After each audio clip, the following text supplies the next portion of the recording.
तमिळनाडूचे सुप्रसिद्ध अभिनेता जे आपण आतापर्यंत विजय थलपती यांना फक्त पडद्यावरच पाहत आलेले आहेत, पडद्यावर सुद्धा त्यांचे रोल अतिउत्तम आहेत.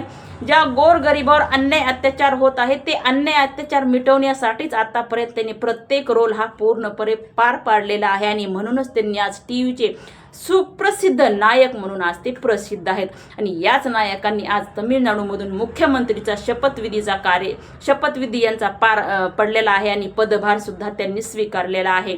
आमचे जे मुख्यमंत्री आहेत ते धरणीला भार आणि खायला कार आहेत, कानानी बहिरे आहेत आणि डोळ्यांनी आंधळे आहेत. आणि जे महिलावर होत असलेले खून प्रकरण, अपहरणचे, बलात्काराचे प्रकार हे दिवसेंदिवस वाढत आहेत. ह्यांनी मात्र फक्त तमाशा बघत आहेत. 3 ते 4, 5 वयोगटातल्या छोट्या मुलीवर बलात्कार होत आहे. भेडे बलात्कार करून या चिमुकल्यांना मातीमध्ये दफन करत आहेत आणि खुलेआम सांड बाहेर फिरत आहेत.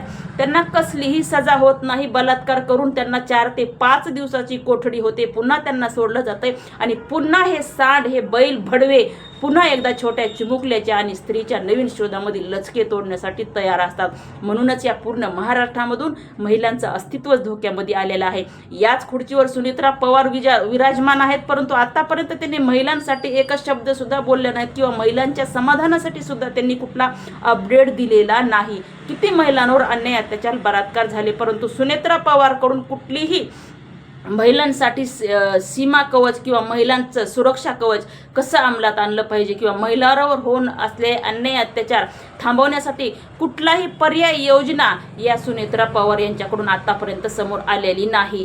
तरी म्हणूनच तमिळनाडूचे जे नवीन मुख्यमंत्री आहेत विजय थलपती यांना महाराष्ट्रातील माझ्या समस्त माता भगिनीच्या वतीने मी विनंती करत आहे की आज तुमच्याकडे पावड आहे, खुर्ची आहे, सत्ता आहे, पद आहे, तुम्ही सुद्धा महाराष्ट्रातील महिलांसाठी एक पाऊल पुढे टाका आणि या महिलांवर होत असलेले अन्याय अत्याचार, खून प्रकरणच्या समस्या सोडवण्यासाठी जर काही करावं लागत असेल, कुठेतरी बलात्कार आटोक्यात आणायचे असतील तर या भडव्यांना एकच कलम लागू करा, ती म्हणजे फाशीची सजा.